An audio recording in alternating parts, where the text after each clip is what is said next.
En Python las variables son asignadas de forma dinámica.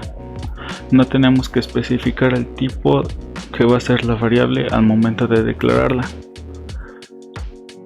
Esta automáticamente detectaría que es un entero, flotante, cadena. Las cadenas pueden ser definidas por comillas dobles o comillas simples. Las listas, como tal, no es como en la mayoría de lenguajes que de forma nativa hay arreglos. De forma nativa en Python hay listas. Las listas pueden contener todo tipo de datos, desde enteros, puedes combinar también strings, puedes combinarlo también con más listas o con diccionarios. El tipo de dato, diccionario. Entrada y salida de datos. Python es muy flexible en esta parte también. La función que utilizamos para imprimir datos por consola es print.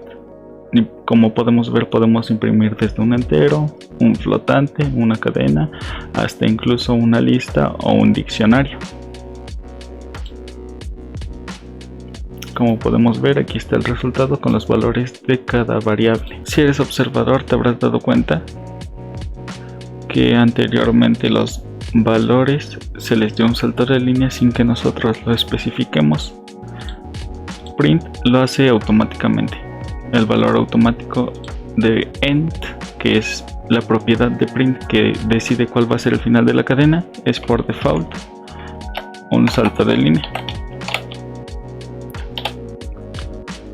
como este. Entonces, si lo dejamos así, podemos ver que la salida de datos queda igual. Sin embargo, si lo cambiamos por otra cosa, por ejemplo una cadena vacía, volvemos a imprimir y podemos ver que ahora los datos se muestran en la misma línea.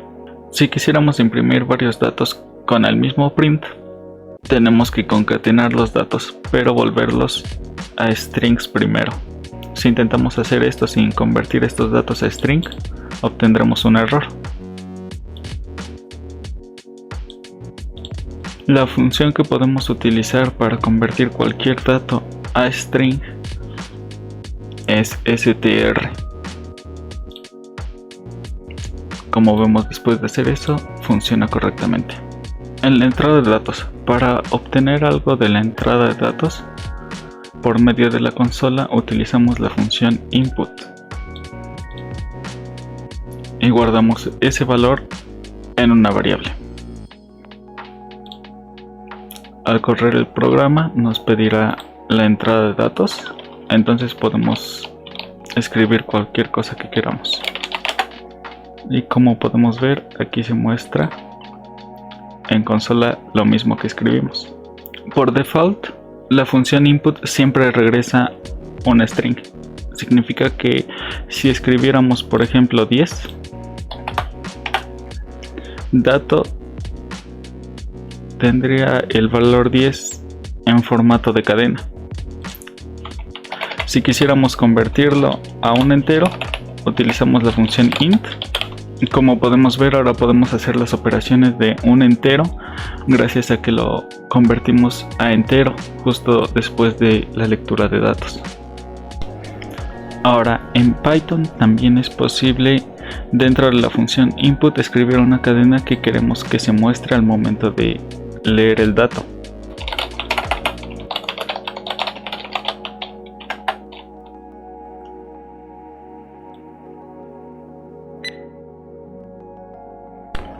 Ahora veamos las condicionales. En Python tenemos if, elif y else. El if vendría siendo el equivalente a else if en otros lenguajes de programación. La indentación es muy importante. La indentación es la que indica a qué pertenece cada trozo de código. Es decir, esta indentación está representando que pertenece a este if.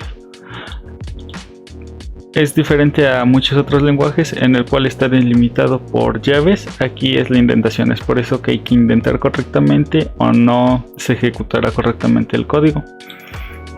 No es necesario poner llaves y tampoco es necesario poner paréntesis, aunque puedes poner paréntesis entre las condiciones si así lo quieres, además de que termina con 2 puntos la condicional.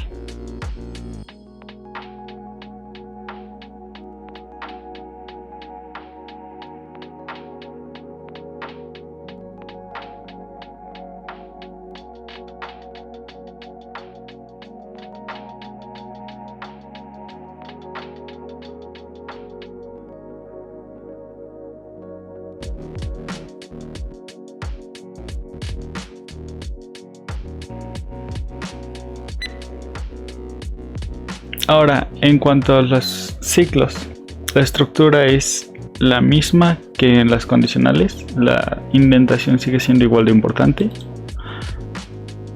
Y lo que estoy haciendo es un while. Mientras i sea menor a 5, va a imprimir el valor de i. Y después aumentará 1 a i. Después la misma estructura, pero esta vez con el for. El for, a diferencia de en muchos otros lenguajes de programación, es esta estructura la que va a llevar. Un range es lo que ocupa el for, y no lo estoy aumentando ahí porque el for se aumenta automáticamente. Como podemos ver, aquí está el resultado del while y el del for. Con range empiezas de 0 y va aumentando hasta el 5, pero no se toma en cuenta el 5 ya. Las funciones en Python: una función es definida con def y podemos poner sus parámetros entre paréntesis como toda la vida. Una vez más, la indentación es importante para definir el rango de una función. No es necesario especificar el tipo de devolución ni el tipo de los parámetros. Esta función simplemente imprime el valor que le pasas y retorna el mismo valor más 1.